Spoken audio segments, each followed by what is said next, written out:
I find it amazing that even though you can't catch a Ponyta until after you've got 8 badges, it's still one of the earliest mono fire types in the game.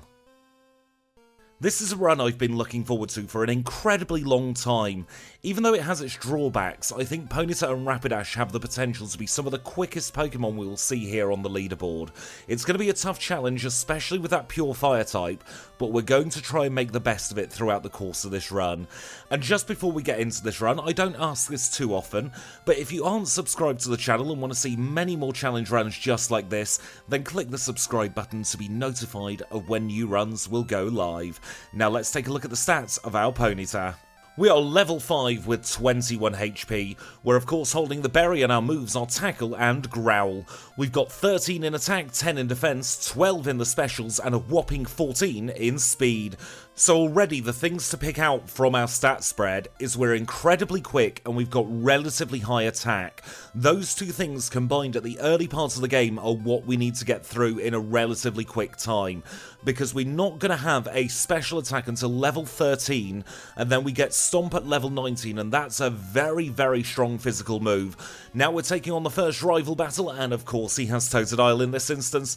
We're a pure fire type, it's a no-brainer that the rival will get the water type in this run. It will make for the hardest challenge, although even then I don't think it's going to be particularly tricky. We get through the first rival battle with the greatest of ease, and we have Ember by the time we go into Falkner's gym.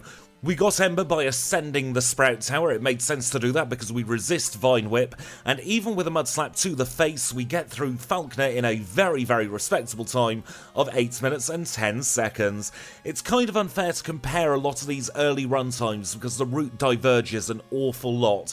So even though it's slower than a lot of our quicker runs, it's still a very good time, and Bugsy's going to be no issue whatsoever either. The greatest amount of time in this battle is actually spent learning Stomp. We're going to replace Growl with Stomp because it really is surplus to requirements, and then we're going to one-shot the Kakuna to send it away, and we obtain our second badge in 13 minutes and 53 seconds. We're picking up the pace already. We've still got a long way to go until we evolve into a Rapidash, but I think Ponyta is more than capable of getting through this early game.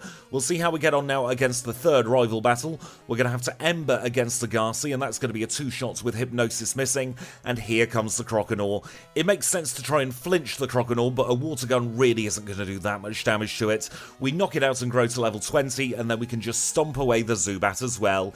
That's the second rival all completed in 14 minutes and 23 seconds, and now here is arguably one of our bigger tests. We're against Whitney.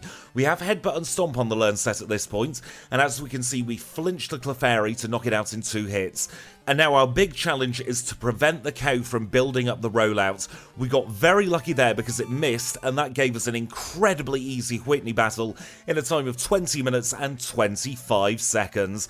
Let's now move on to the Burnt Tower in Ecruteak City, where the third rival battle is waiting for us. This is generally where the rival battles get a little bit easier. We have a lot more coverage on the learn set by this point, and I think that Stomp and Headbutt are really going to be more than capable of getting through Croconaw. In fact, it's only 2 shots on the Croconaw this time. We can one-shot the Zubat, and Magnemite is last. It's incredibly flammable, so we knock it out with a single Ember. We fall through the floor, and suddenly we're in Morty's gym. Morty is of course our 4th gym leader together, the Ghost and Poison type spectacular trainer, and he's going to lead with Ghastly. We did semi-quick Ecruteak in this. I took a little cycle to go and get the Minceberry, but we are still not going into that Ecruteak Pokemon Center. This is a strategy we've come up with to save a little bit of time. However, there are very few Pokemon that can use this strategy. You have to be able to get from Goldenrod all the way to getting Fly without ever needing Ecruteak Pokemon Center. Ponyta is one such Pokemon that's able to do this. We're able to get our 4th badge in 28 minutes and 41 seconds, and now we're going to take a little diversion from the regular route, and we're going to take on Jasmine next. It makes sense to take this gym on now because we have the type advantage over all of Jasmine's Pokemon, whereas we're going to be weak to Chuck's Surf. We end up gaining a level here against Jasmine courtesy of her final Magnemite, and they say every little helps when it comes to Pokemon battles, and we obtain the Mineral Badge in 34 minutes and 20 seconds. Let's now see how we get on against Chuck. This is one of the scary battles of this run. His Primate will be no issue whatsoever. We can 2-shot that with Headbutt, but this Poliwrath knows Surf. And unfortunately for us, we've already used our single Minceberry at this point in the run. So we have to take our first reset against Chuck, and we'll have to hope for better luck on our second battle. We know Primate's irrelevant, it goes down in 2 hits.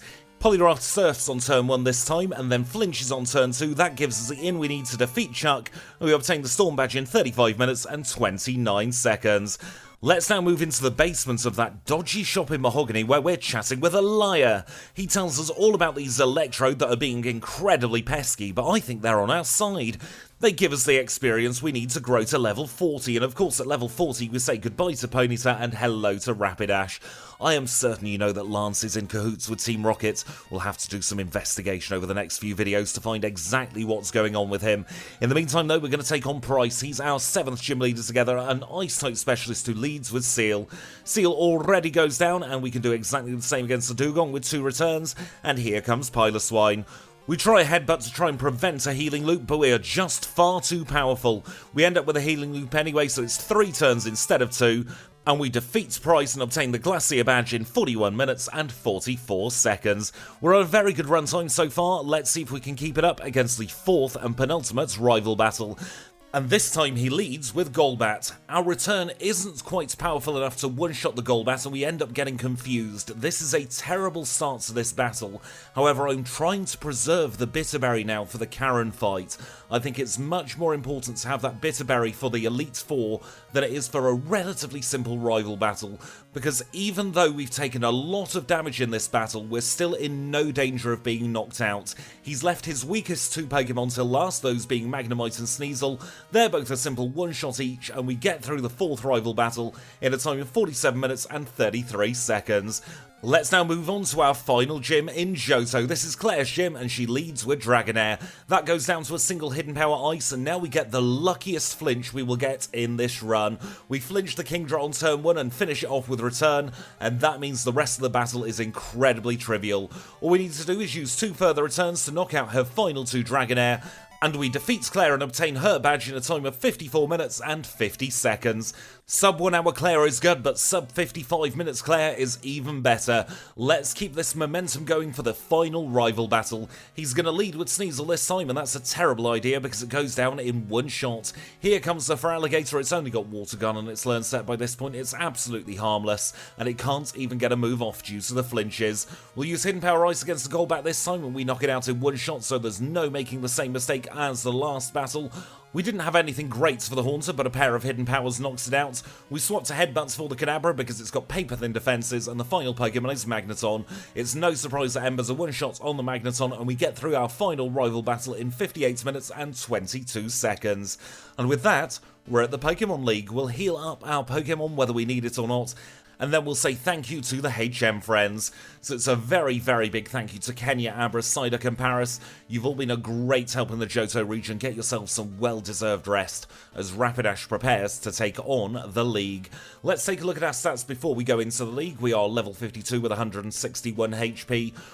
We're holding the Scamulet's coin, and our 4 moves are Return, Ember, Headbutt, and Hidden Power Ice.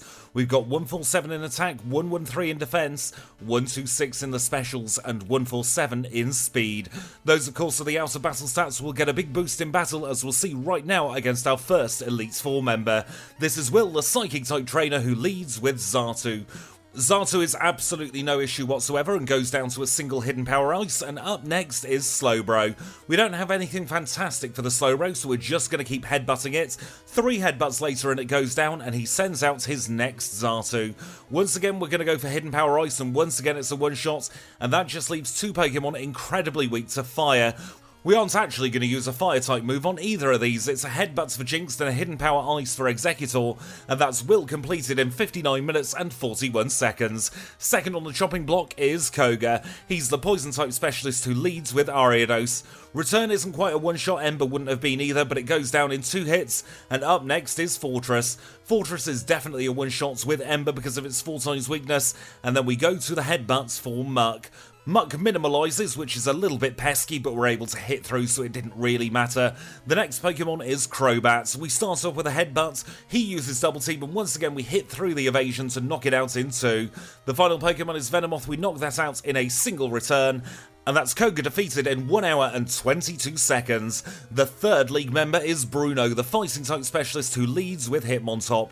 I was hoping for a flinch on the Hitmontop, but it didn't happen, so we did get some super effective dig damage. We're still on 135 as the Onyx comes out. That was a foolish move by Bruno. We've got Hidden Power Ice, so that goes down straight away. His next Pokemon is actually Machamp, and this time we get the flinch. We also keep it out of healing range, so it goes down in 2 shots, and then the final 2 Pokemon are going to be Hitmonlee and Hitmonchan. Neither of those is going to be any issue at all for us. We will take a little bit of damage from the Hitmonchan, but it's altogether too late for Bruno. We get through him in 10108, and the final league member, of course, is Karen. She's the Dark-type specialist who leads with Scumbreon. I decided to go for the King's Rock strategy first time instead of the Bitter Berry, and it paid off there. We 2-shot the Umbreon, and next is Gengar. Of course, because we've got the Fire type, that means that Vileplume's going to be later, and that is excellent news for us. We're not going to get stun spored for this battle now.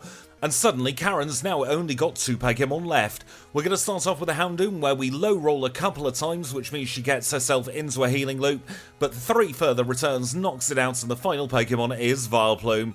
A pair of incredibly well-timed headbutts is all it takes to knock out the Vileplume, and we have defeated Karen in a time of 1 hour, 2 minutes and 7 seconds. There's only one obstacle between us and the Hall of Fame now. It's time for Lance, the Liar with the Flyers, and he leads with Gyarados. If Gyarados didn't set up Rain Dance, he would be incredibly dangerous. As it stands, we can 2-shot it with a combination of Headbutt and Return, and we are on to Aerodactyl. Hidden Power Ice isn't quite strong enough to take a 1-shot, and we do take a lot of damage from the Aerodactyl. We're still in the green as the first of the Dragonite comes out though. That 4 times weakness to Ice comes into play as we knock out both of the level 47 Dragonite in 1 hit, and his next Pokemon is Charizard. We're going to use Return against the Charizard to take it deep into the red. He crits us back, but we are still in the yellow, and there's only 1 more level 50 Dragonite left. It's 4 times weak like the others, and we get through in a time of 1 hour, 3 minutes and 8 seconds. And that means our final Hall of Fame time is 1 hour, 3 minutes and 27 seconds. Rapidash is on a phenomenal pace for a Pokemon that's not a normal type Pokemon, but there's still a lot more to come, so don't you dare go anywhere. Kanto is next. And we rejoin the action here in Vermilion City, where of course the first thing we do in Kanto is the last thing we do in Johto. We're going to get another rare candy, this time for the chairman of the Pokemon fan club. And because Rapidash is more than capable of it, we'll be doing our standard Kantonian routing. And just to recap, if you've not been around the channel for a very long time, or you just want a refresher, we start at Surge, then we do Erica, we pop down to Janine, we take out Sabrina and Misty, and finish off with Brock, Blaine, then Blue, in that order. And while the Kantonian Gauntlet is going on, I want to have a little bit of a chat about Generation 3. It's now after the stream when I'm recording this voiceover. The last voiceover for the Seeking run was recorded pre-anniversary stream. This one is the first voiceover I'm recording after the anniversary stream. And I have to say, it went an awful lot better than expected.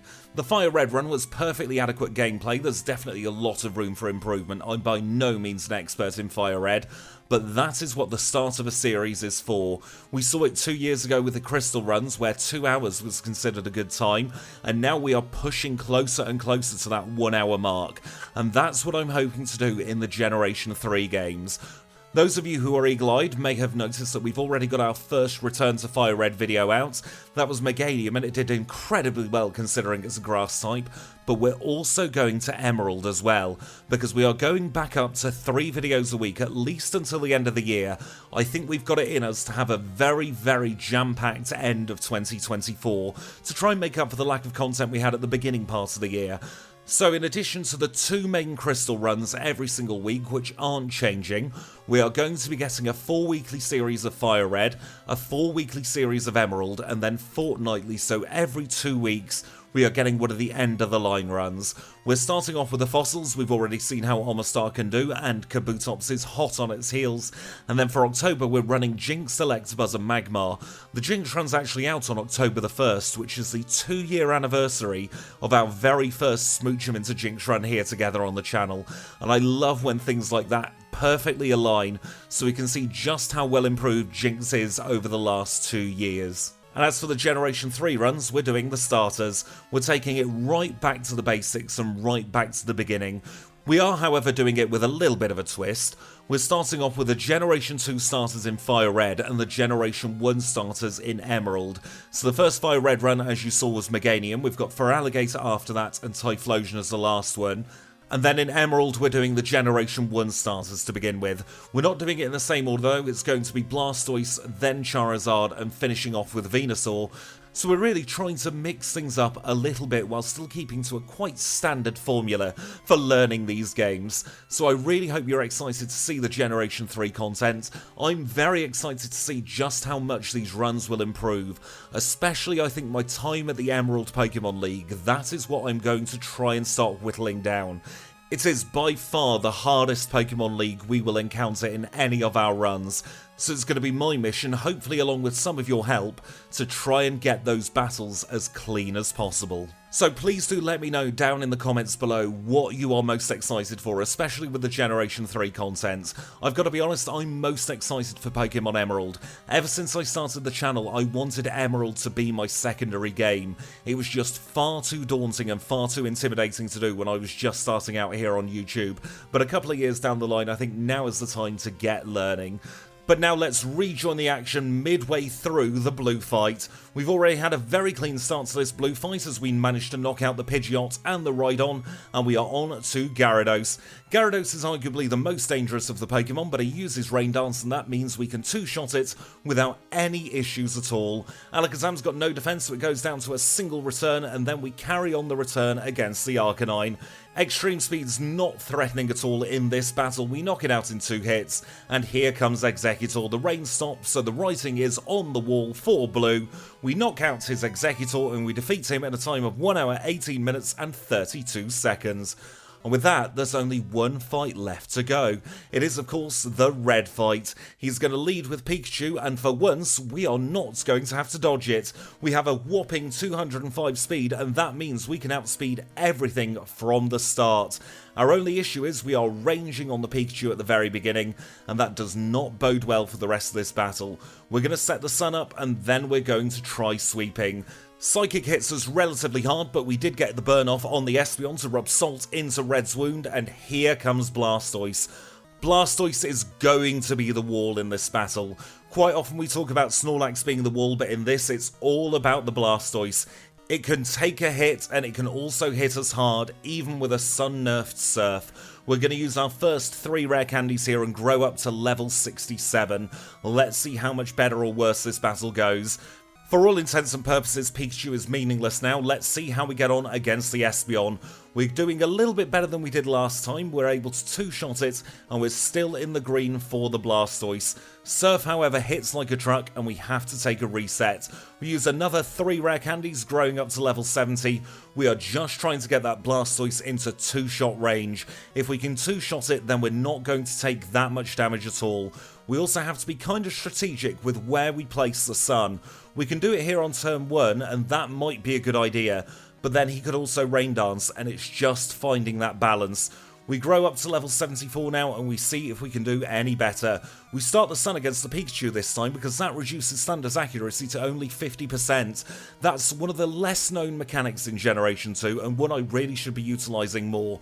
We are going to have the sun up now for the Blastoise, and that probably means he's going to go for the Rain Dance. We're still not in two-shot range though for the Blastoise, and that could end this battle in its tracks. We are at least going to get to see how bad the Snorlax is going to be. It's got a lot of special defense behind it, but we do have the sun up. Let's see how we go. We take a lot of damage off the Snorlax, but we get paralysed. I decide at this point we're going to change strategy. We picked up Swagger in the Lighthouse and we're not using Hidden Power Ice, so let's see how it goes on. We one-shot the Pikachu, we know that's fine, and we're back onto the Espeon. Espeon is now comfortably a two-shot even with a Reflect. We get an unnecessary critical hit there, and now we Swagger the Blastoise. If we can stop this Blastoise from hitting us at all, then we are in with a very good chance of defeating Red. It's still going to be tricky to take this thing out though. Reflect is up, and that means we have to use Flamethrower. Blastoise is no longer confused, so we go straight back to swaggering it once more. It hits itself in confusion, and now we know we're in one-shot range of it. We take it out, and we are on 164 HP for the Snorlax. Once again, we go with the confusion strategy. If we can stop this thing from boosting its defenses, then we are in with a really good shout. It knocks itself out and we are on to Charizard. This is the furthest we've been with Rapidash. Wing Attack doesn't hit us particularly hard, but it's not a two-shot. It's all down to the Venusaur. Venusaur is relatively harmless, but as we have seen in previous battles, it can really throw a spanner in the works. It doesn't this time though, because it takes in Sunlight and we defeat Red in 1 hour, 24 minutes and 49 seconds. And that is a top 10 time. For a Pokemon like Rapidash that doesn't evolve until incredibly late, I was in shock and awe. A well-deserved 9th place on the leaderboard, nestled in between Kangaskhan and Aerodactyl. Of course, the first 3 haven't changed. We've still got Ho-Oh, Pidgeot and Girafarig. Aerodactyl's now in the page 1 drop zone, and heading up page 2 is Apom. It's a well-deserved lead on page 2 for Apom, and in the page 2 drop zone is Tauros. Heading up page 3 now is Venomoth, and still in last position in 85th place is poor Shuckle. But with that, we are done. So I'm going to say thank you all so much for watching. It's been an absolute pleasure. If you did enjoy this run, remember to leave a like. If you've got any feedback at all, leave it in the comments down below. If you want to see more runs like this, then click the subscribe button. And until next time when we are going to be running Skarmory through Pokemon Crystal, I'll say thank you all so much for watching. I'll see you all very, very soon.